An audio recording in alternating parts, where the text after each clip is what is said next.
Tonight, it is my pleasure to introduce you to our dear friend, Herb Kagan. Herb is continuing to lead us through the 12 steps with a traditional and emotional sobriety focus that's adding important dimension to our recovery processes.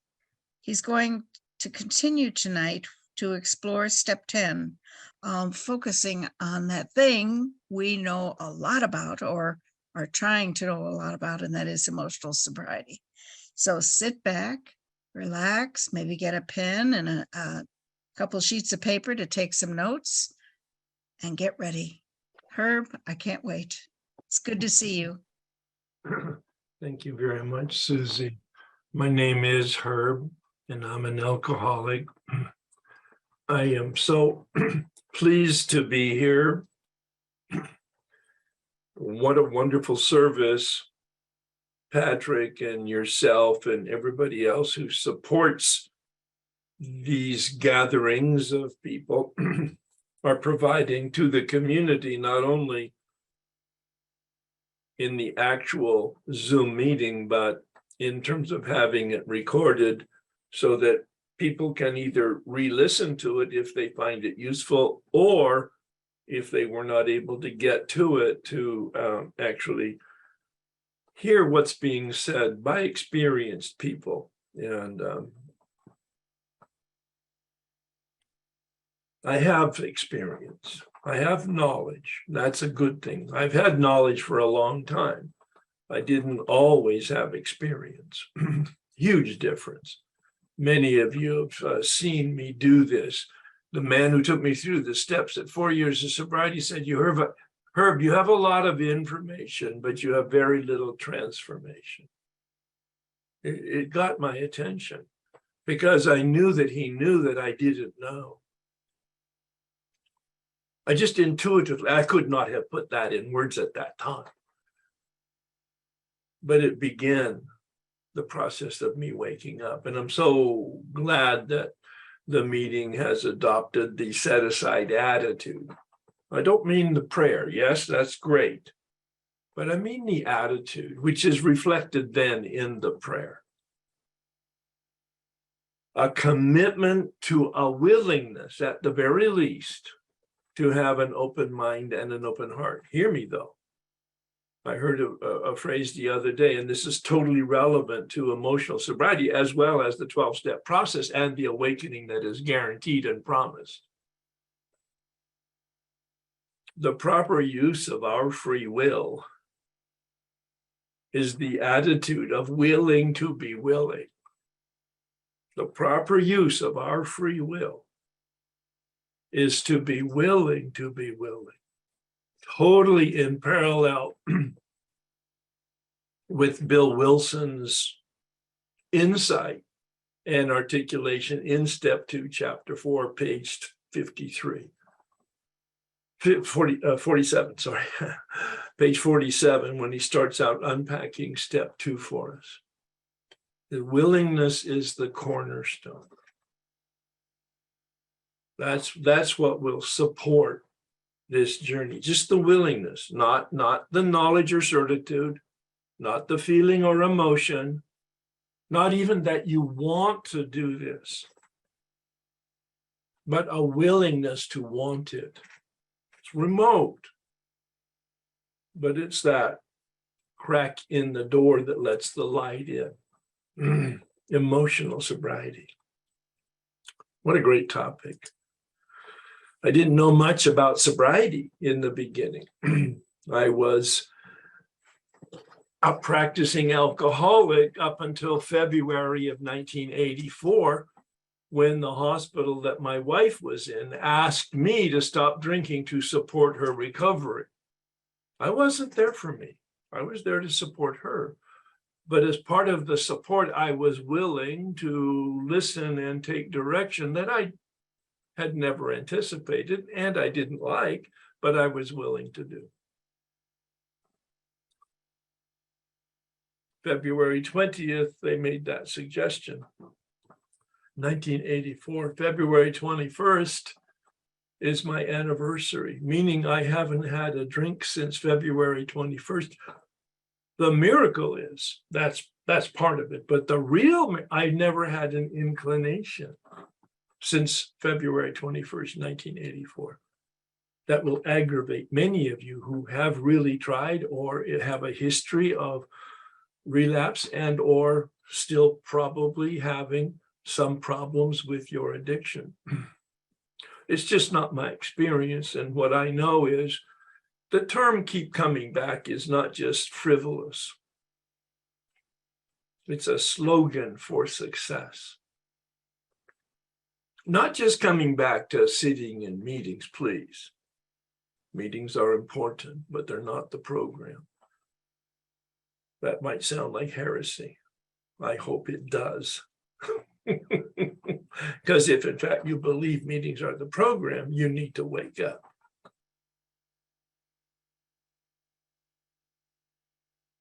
Susie used the word teach, and I try not to take that role, although I fall into it as a default position, but I really want to share my knowledge and my experience. And I didn't know that I was an alcoholic. And once I came in the rooms and got a sponsor and went to meetings, I didn't know that meetings were not the program. Oh, sure, we have a book. Oh, sure, I read it. I mean, I'm reasonably intelligent, fairly well educated. I read English. And that's what my sponsor assumed. And so he said, read it, do the steps. Unfortunately, he didn't know that he didn't know, and I didn't know that he didn't know. You know, we're all kind of like walking in a fog, and we don't realize it. That's the wonder of embracing that set-aside attitude in prayer. If you sincerely, I do believe, have the attitude, adopt the attitude, and pray the prayer, you will begin to wake up. Not because it changes God. Prayer doesn't. My evaluation. God, prayer doesn't change God. Prayer changes me. Somehow, that willingness seeps into my consciousness over time, almost in an unconscious way. And I begin to know that I don't know and see that I don't see. The beginning of waking up. And so 4 years sober, going to a meeting every day, calling a sponsor every day, I did not change. That's when he did this to me. The step guide, not the sponsor. I engaged a project manager to do the steps. And I had an experience of freedom.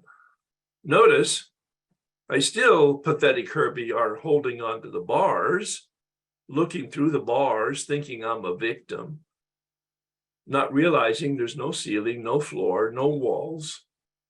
I mean, I don't know that I don't know. I can't see that I don't see until I finish the steps, and then I get freedom, and I'm willing then to release my death clutch on my story, to reframe it and get a new story, to get the truth rather than the lie. That transformation that is promised at the end of step 9, those promises that are illustrated on pages 83 and 84. That's not poetry. That captures reality. The turning that we commit to in step 3. A set of actions of 4 through 9 that allows us to turn from our self-centeredness to other-centeredness.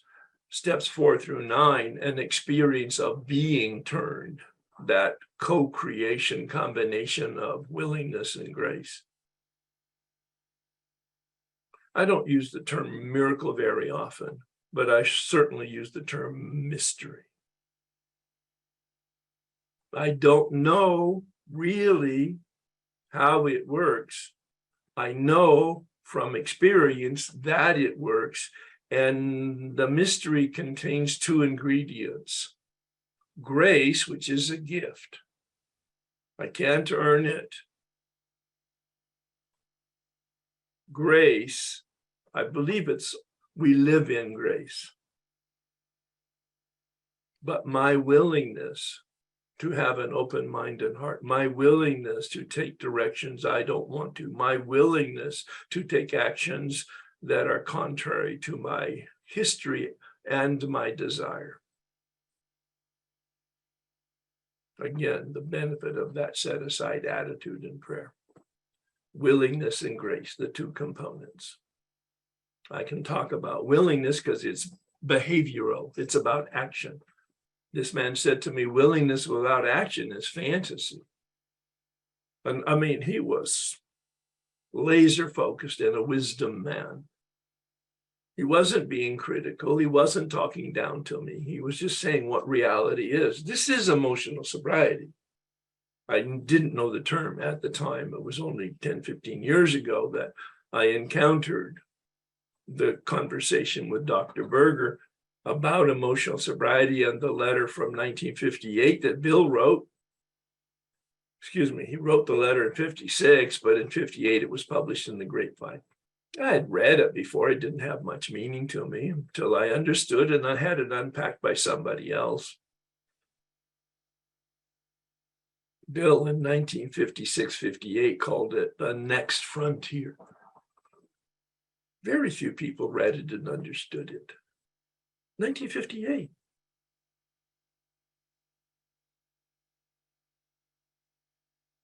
Ernie Larson in the 80s wrote a couple books on second stage recovery. He understood it and he elaborated about it. Wonderfully articulated. If you have an interest and some time, second stage recovery by Ernie Larson. But then again, it didn't catch on. It didn't catch fire. 10, 15, probably, maybe even as far back as 20 years ago, it began to get some light. But now it's everywhere. Now, interestingly enough, in the 12 and 12,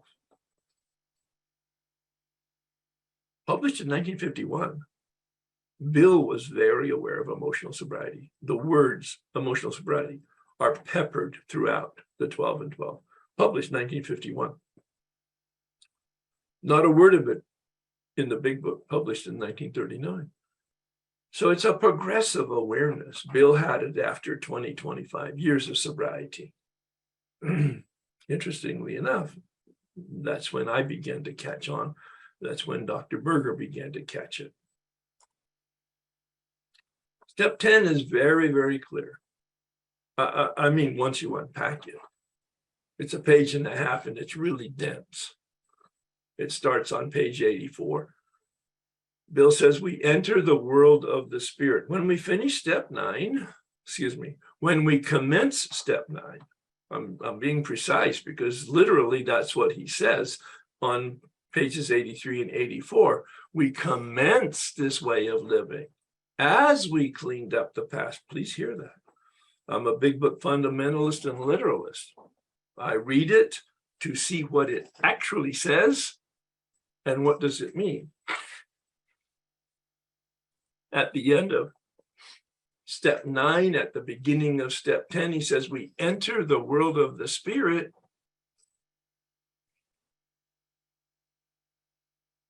We commenced this way of living. We entered the world of the spirit. Well, if we're just after step 9 or at the beginning of step 9, entering the world of the spirit, we have to ask ourselves, well, I do anyway, well, where have I been? In contrast to entering the world of the spirit. Oh, I've been living in the world of myself. And my commitment in step 3 is to turn, and my experience as I look back over my shoulder is that I was turned by doing steps 4 through 9.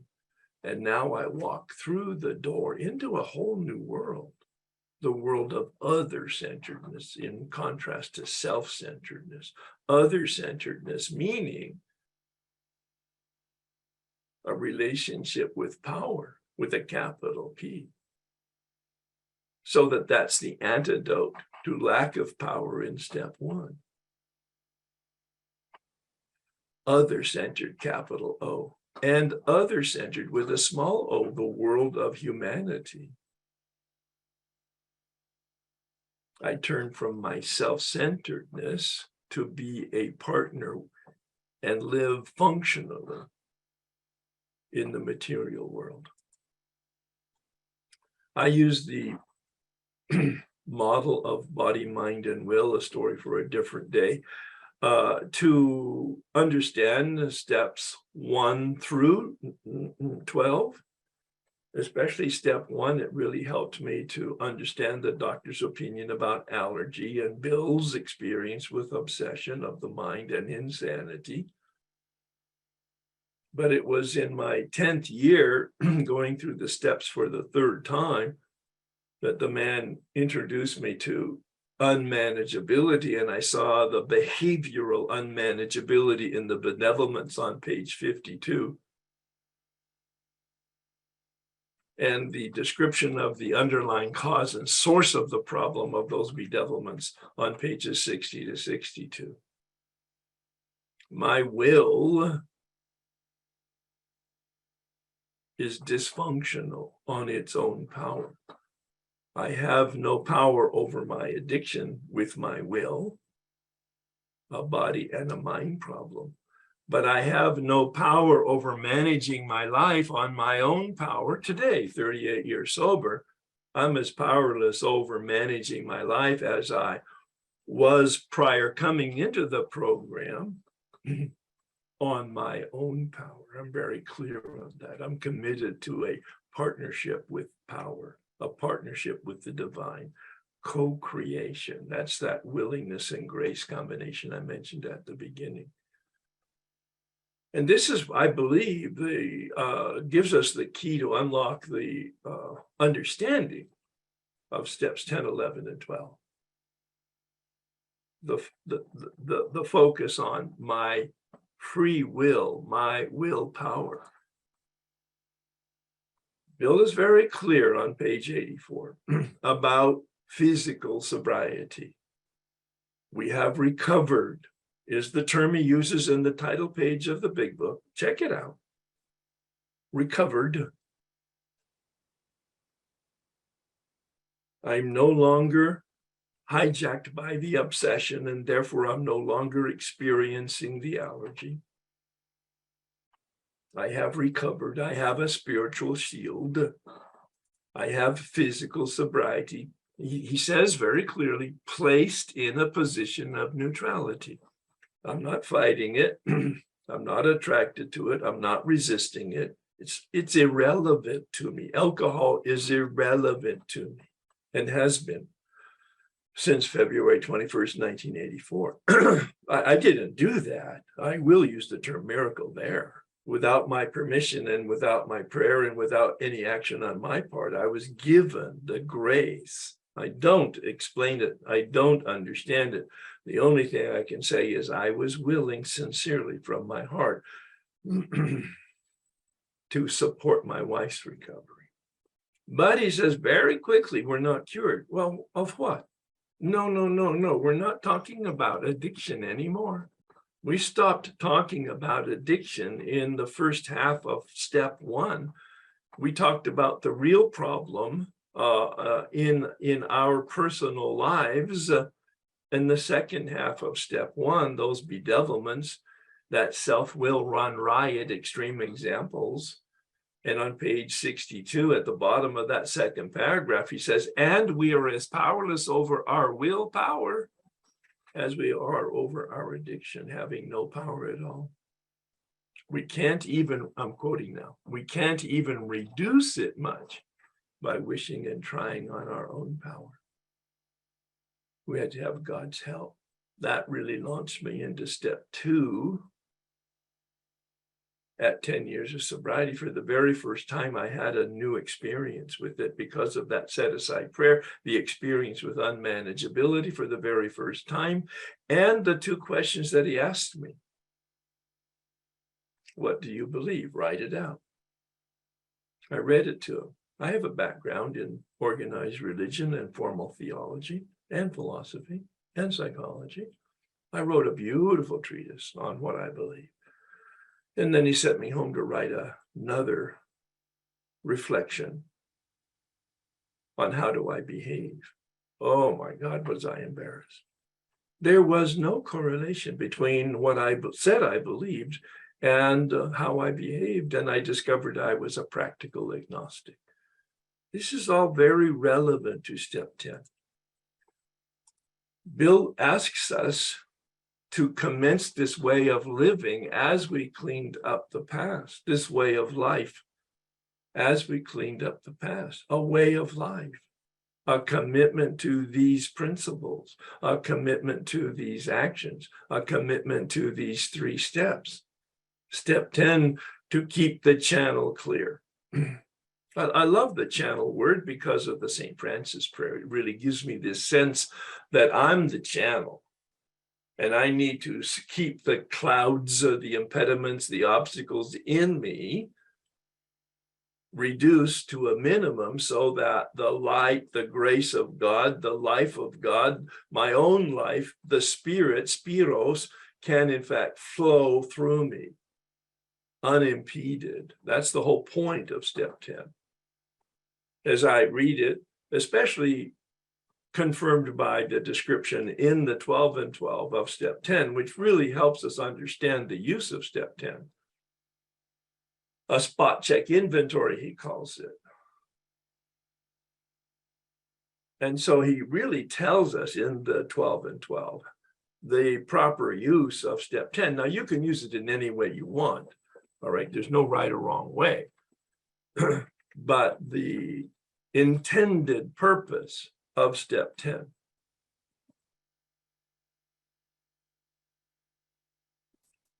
is illustrated in the 12 and 12 in chapter 10, when he says it's a spiritual axiom.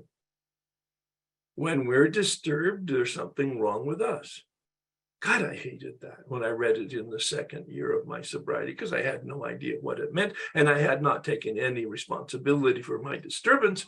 I was a victim of my father. I was a victim of my mother. I was a victim of my wife. I was a victim of every boss I ever had. I didn't know those words or that reality, that truth. My story was a total lie. My story that I lived in, 4 years sober, going to a meeting every day, talking to a sponsor every day, working the steps on my own in that first year. I finished those 12 steps in my first year. I'm a good student. I'm a good AA'er. But I didn't change, and I had very little experience until I met this man who had knowledge and experience with the exact and precise instructions in each of the steps. And he personally had applied them to his own life, having a guide for himself, and he had had that spiritual awakening, that change in us that we can't create by us, but that is done to us and not without us. A change in the way we think and feel and behave.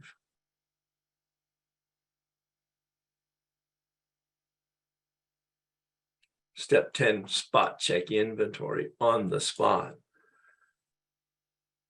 Next month, I'll be talking about filling the channel through prayer and meditation. Emptying the channel through being helpful. I dropped the word service 30 years ago. In my meditation, the voice said to me, service is too sophisticated, Herb. You need to use the word help because it has earth and dirt in it. You will get your hands dirty. You will use your time in ways you don't want to. You will be frustrated. To be helpful. We'll be talking about that in December. These are the 3 tools of emotional sobriety. Some time ago, I used the word spiritual sobriety, and it's true too. When I use the word spiritual, I mean relationship with power. Those first 3 steps, a relationship with myself, the next 4 steps, and a relationship with others, really 8 and 9, and you could include 10 in that. In that model there. Step 10 is really about a relationship with others and with reality. But Bill included it 10, 11, and 12 under the mantle of our way of life, our way of living. So what is emotional sobriety? We're using the word. Well, obviously it's about emotions. Do you have a sense of well-being? No, today, right now, at this very moment. Do you have contentment? Do you have a sense of balance? Are you empowered to live your life in the way you intend to? Are you getting the consequences that you want to and you intend to get with your behavior? Emotional sobriety is about self-regulation. Emotional sobriety is about empowerment. I talked last time about step 10, and I'll talk about it again today, just as a quick review. I'm not going to do a deep dive today. You can go to wherever the recordings are kept for a deep dive into step 10 from last time. The problem is that we fall asleep or are asleep. I was asleep, dreaming that I was awake. That's not my line. I stole it from Gurdjieff, a Russian philosopher. He said all human beings, he wasn't talking about addicts, he was a philosopher. All human beings are asleep dreaming that they're awake. I loved it. I adopted it because I could see once I did column 3 and column 4 of the resentment inventory. Those were 2 separate journeys with 2 separate step guides. And I woke up to column 3 as my distorted delusional beliefs, and column 4 as my distorted and delusional motives, corrupt motives. When I look through these lenses that are distorted, my perceptions are delusional. My thoughts are demented. My feelings are diseased. My attitude is distorted. My behavior is dysfunctional. Yes, I like alliteration. I love to play with words. But you can see here, I'm looking through lenses. Those are blue there, but I don't know they're blue because those are the lenses I'm looking through, and I don't see reality as I am. I see reality, I don't see reality as it is. I see reality as I am. Because I'm looking through the lenses that are distorted. The key to the step process, although it sounds a little sophisticated, it's not. It's analytical and somewhat difficult to crack the code. But everybody I've encountered that wants to has cracked the code to actually look through their lens at the lens they're looking through. And regrind the lens or get a new pair of glasses. Again, a phrase from a book written by Chuck Chamberlain.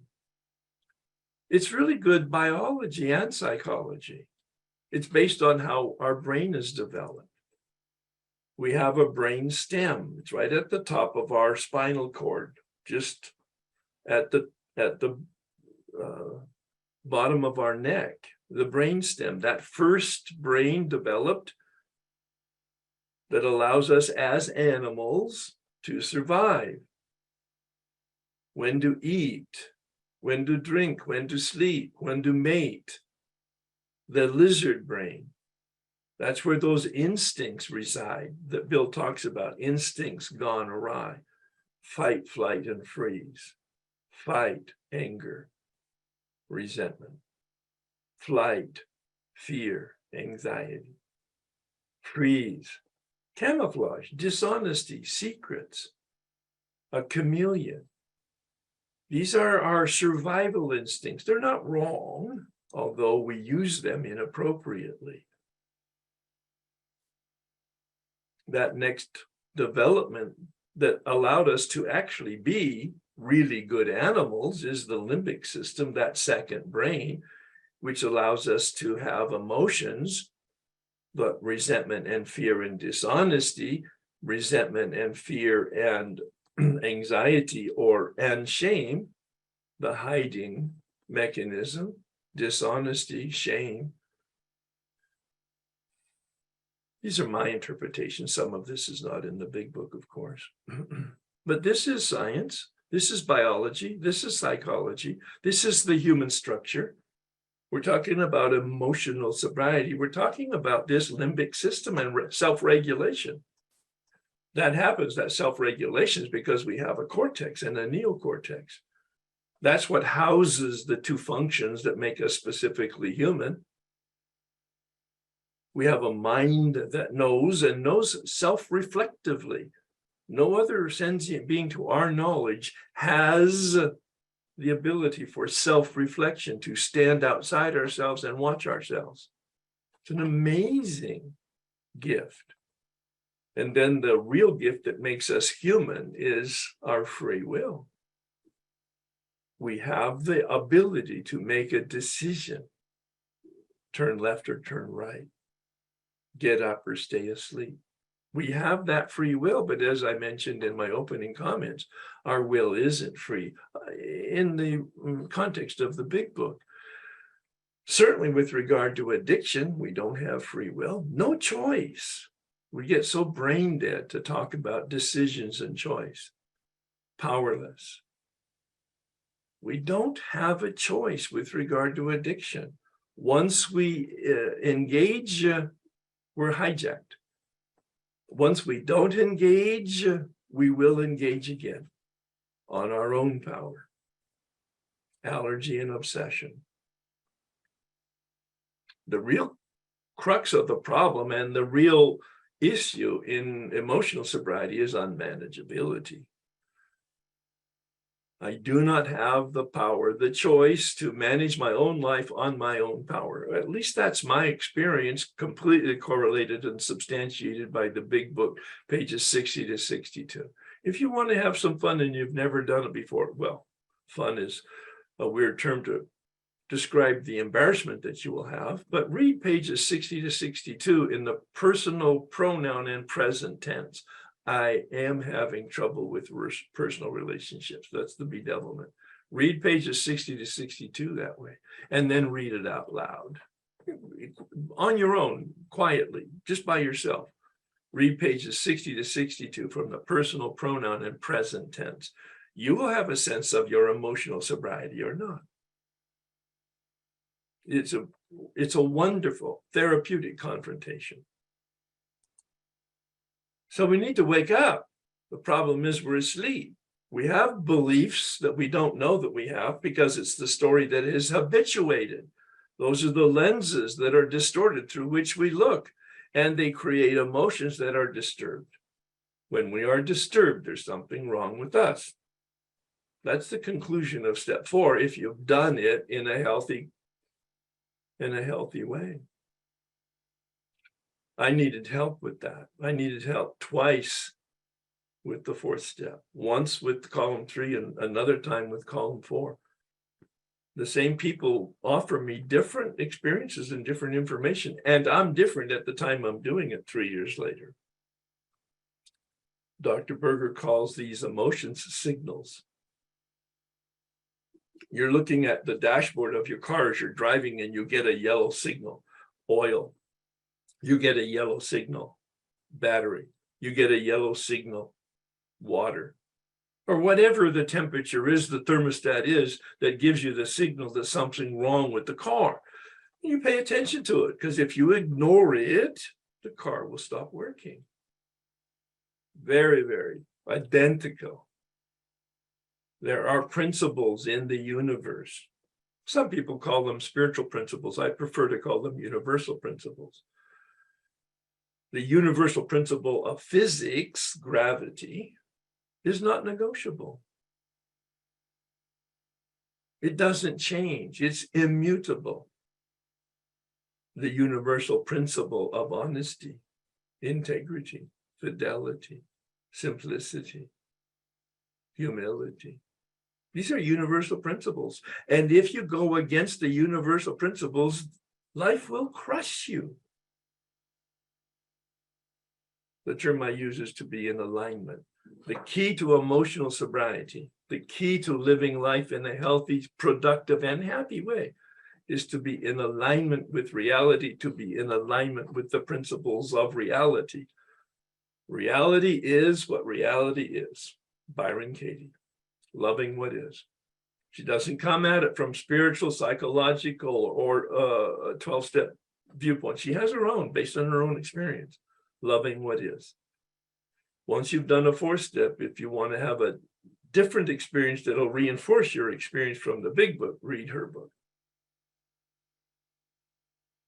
Simple, straightforward, parallel, different vocabulary that will give you a different and or a deeper experience. Step 10, just a quick review. Bill says watch for in step 10 in the big book, page 84. Watch for the 4 things that we looked at in step 4. It's a wash, rinse, and repeat. Wash, rinse, and repeat. Step 10. You're doing step 4, which is a moral inventory, looking at your values and your motives and your beliefs. And you're doing, in step 10, a personal inventory. Bill uses those 2 words to contrast them. This is a spot check inventory, watch for on the spot when I'm disturbed, the signal on the dashboard. I'm disturbed, and if I'm paying attention, then I take the action. And if I'm asleep, not dreaming that I'm awake, I won't. And that's what the step 11 inventory is for at night. The whole point of step 4 and step 10 and step 11 inventories are to keep the channel clear so that the light and the life and the flow and the grace continue unobstructed. Watch for. And notice Bill's words. When they crop up, not if. We never transcend our humanity. We take action. This is the key. And we take it right away. Read the big book. It doesn't say we do it in writing. Read the big book. It doesn't say we do it at night. The 12 and 12 gets a little confusing. I think Bill got confused. But I believe the purpose of step 10 is the spot check inventory on the spot. We pray because we're powerless. We talk to somebody else because we're human. We make an amend because if I'm disturbed, it's highly likely I'm going to be disturbing you. But the final key to the success of turning from my self-centeredness is to think about. That's what he says. He doesn't say we take action. He says we think about taking action. It's a wonderful psychology, knowing that eventually, when it's appropriate and we have the time, we can take the responsibility to help somebody else. The results will be just the opposite of the first column there. Forgiveness, to release them, and paradoxically to experience being released. Page 68 of the big book is very clear. The antidote to fear is trust, but they coexist. You hear people say, if you have fear, you don't have trust in it. If you have trust, you don't have fear. It's wrong. God bless them. It's just black and white, and it's never going to be that way. They're reciprocal relationships, like a teeter-totter. To the extent I have fear, I don't have trust. To the extent I have trust, I don't have fear. But they coexist. We're human beings. Perfectly imperfect. Bill creates an adjective in chapter 5, how it works, that really ups the ante. It's not just honesty, it's rigorous honesty. He spends the 2/3 of that page talking about the importance of honesty. Again, some misinterpretation there. When he says constitutionally incapable, he's talking about biologically and psychologically. He's not talking about a feeling and or a lack of information. He's talking about people who do not have the capacity for honesty. And he goes on to talk about emotional and mental. They have a chance if they can be honest. So constitutionally incapable means by their very constitution, by their biological structure, the psychopath and the sociopath and people with that kind of deep structural dysfunction. my interpretation. But again, the final antidote to all of this self-centeredness is to be other-centeredness and being helpful.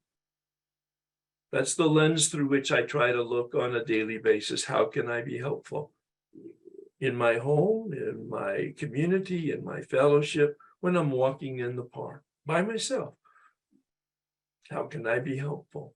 I don't try to clean up the park. They have paid people for that. But if there's something there that I can do to just put it in the trash, I'll do that. Trying to stay balanced and common sense. That's emotional sobriety. Balance and common sense. I have a sponsor. I have a step guide. I have a therapist. I have a spiritual director. Those are 4 different people that I could access as sounding boards to make sure I'm not deceiving myself. I'm a shame-based person.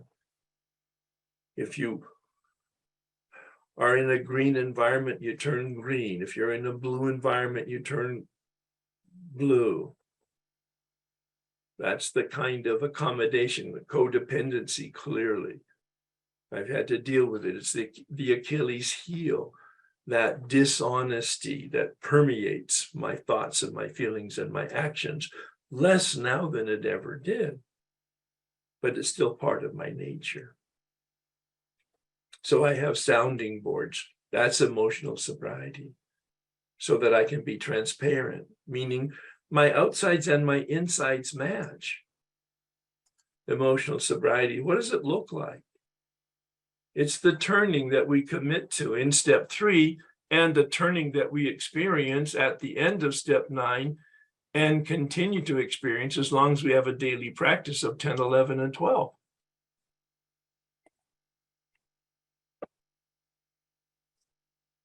He says on pages 84 and 85, are these extravagant promises? He's talking about the 9-step promises. Are these extravagant? He says, no, they're not extravagant. They will always manifest if we work for them. That brings us to steps 10.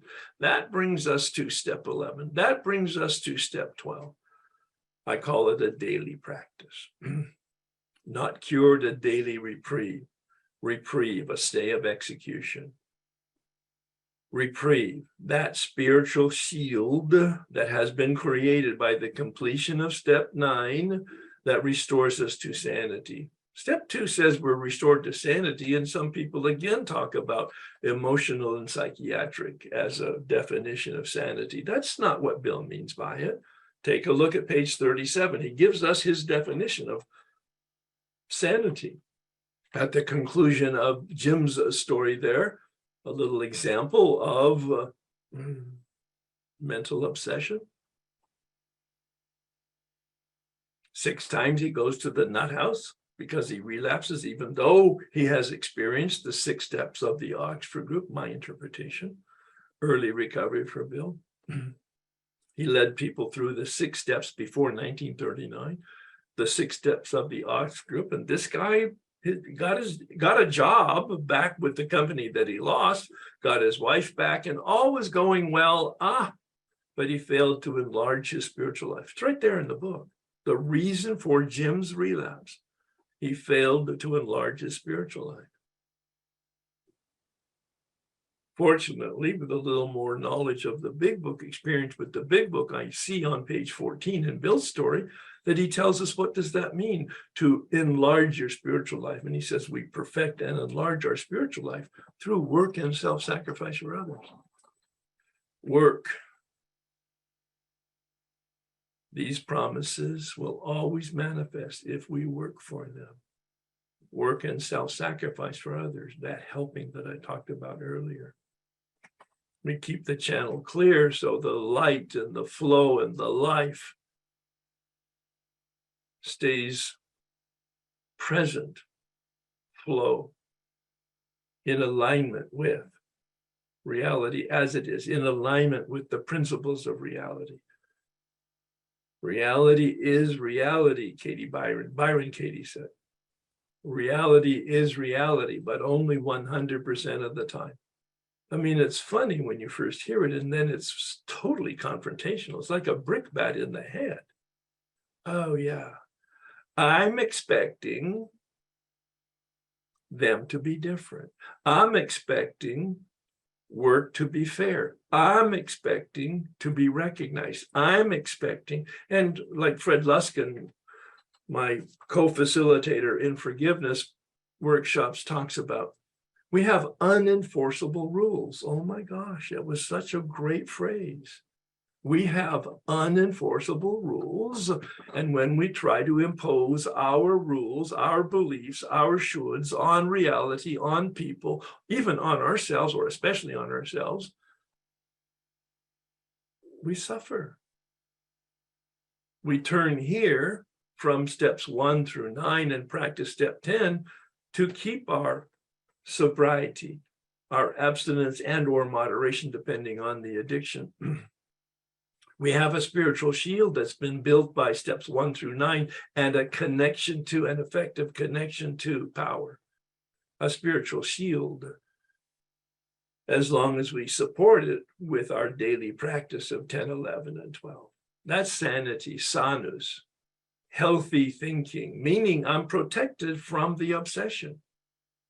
I do believe that's the interpretation from page 37, where Bill gives us the definition of sanity and the description of step 10, not cured daily reprieve, on pages 84 and 85. That instinct we have for anger turned into resentment is dissipated through the process of step 9 that began with step 4. Forgiveness is a process, not an event. It begins with step 4.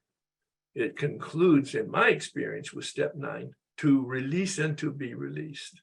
Listen to the words. I looked it up in a dictionary. Forgiveness, a decision to release. The St. Francis prayer. When we forgive, we are forgiven. The Lord's Prayer. 2,000 years apart, those two prayers. When we release them from debts, we are released. The dynamic is absolutely the same. Different times, different vocabularies, different cultures. But the principles don't change. The principles are universal. Trust in life. Trust in God as I don't understand it. Trust in the power and energy of the universe. Trust in myself. Trust in other people. My wife said, and not with any love in her heart, in a conversation after we made amends, and I asked her, when will you trust me again? She said, trust is earned. It's never given. And I said glibly, well, how do I earn it? She said, with consistent behavior. Tough Irish girl from the south side of Chicago. But after 5 years of my living this way of life, she turned to me one day casually and said, I trust you now. 5 years. We'd never talked about it in between. Inappropriate sexual behavior is our dysfunction. Step 4 allowed me to surface the principles that I actually have that I didn't implement, and to become aware of principles that I didn't have that I needed to adopt. The sex inventory, that question number 9, what should I have done instead? Allowed me to see, by contrast, what the principles of decent human behavior is, which I had never been concerned about and never looked at, except at that point, knowing that my very sobriety depended on my identifying my principles and living up to them. My very sobriety. Read page 70. My very sobriety depends on my identifying my principles, not yours, not my exposure to religion or even to AA, but my principles, identifying them and living up to them. That's emotional sobriety, staying in alignment with rigorous honesty. I love the word rigorous. Sometimes I turn the burner up even on that and call it radical. Radical at the root of my very being. I want to be transparent with myself, especially. having no darkness, no secrets. Freedom from guilt and shame. Guilt, that negative feeling about my behavior; shame, the negative feeling about who I am. Those are not from the big book. Those are from current literature, current psychology, current understanding of human development. We would be remiss if we didn't address it today. It's a very relevant issue for most of us. There's healthy guilt and healthy shame, in contrast to the unhealthy that most of us experience. If I'm robbing banks, I'm a bank robber. If I'm telling lies, I'm a liar. There's no such thing as a white lie. Rigorous and radical. Unhealthy self-esteem. Dr. Berger and I and a couple of other people are conducting a workshop on Thursday night on self-esteem, coming from Nathaniel Brandon's book, 6 Pillars of Self-Esteem, and connecting them to the steps. It's a very rich experience. We're talking about the turning from unhealthy self-esteem that I had, in my type of personality, I overcompensate with extreme grandiosity and narcissism, to a sense of healthy self-esteem, that balance. I have a core of goodness. I have some competencies. I have some difficulties and deficiencies. And I try to minimize the darkness and maximize the light. I'm using the same free will. In the first case, under disease, I'm using my will in a self-centered way, a lack of principle. Under the at ease column, I'm using my will in alignment with principles of reality as I see them. Sometimes I need outside help as a sounding board to determine what are, in fact, common sense principles. A sounding board for my evaluation to make sure that I'm healthy or to determine whether I'm unhealthy. This is emotional sobriety. I'm going to give you that back later on. This is look at that. This is emotional sobriety. Balance. Harmony. Independence and interdependence. There's the balance that Melody Beattie calls for in Codependent No More. The balance of independence and interdependence.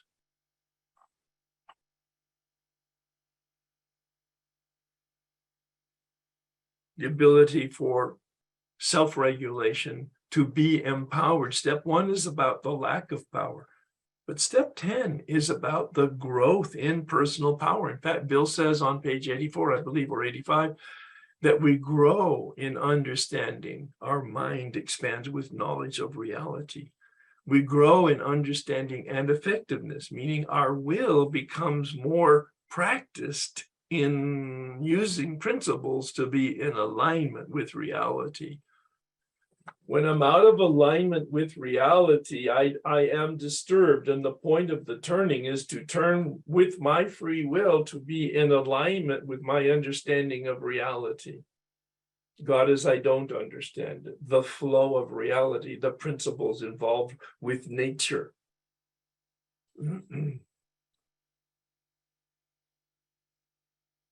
Dr. Berger indicates that we need to keep our center of gravity deep inside ourselves so that we're not hijacked by circumstances and people.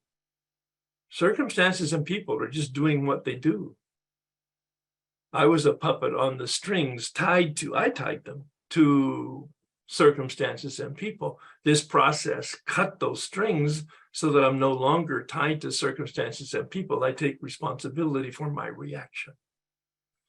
The pause. So that I have the source of my evaluation and the source of my measurement deep inside myself. People just do what people do. Emotional sobriety is not taking it personally.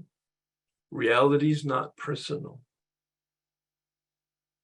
Reality, gravity is not personal. It doesn't care. Reality doesn't care what I think or feel or want. It does respond to how I behave. Behavior is the ultimate criteria of emotional sobriety, of the litmus test of your spiritual condition. If you really want to know who you are, look at your feet. If you really want to know what your principles are, look at your feet. If you really want to know about alignment, look at your feet. By that, I mean behavior. Your behavior will tell you who you are. Your behavior will tell you what your principles are. Your behavior will tell you what your values are. If that sounds confrontational, it is. Because it's objective. Who can argue with behavior? It's objective. It is what it is. You can give it an interpretation, and if you have any doubt about that, talk to somebody who has credibility, who's willing to tell you the truth and hurt your feelings. That means they love you. I think I'm going to stop there. Thank you.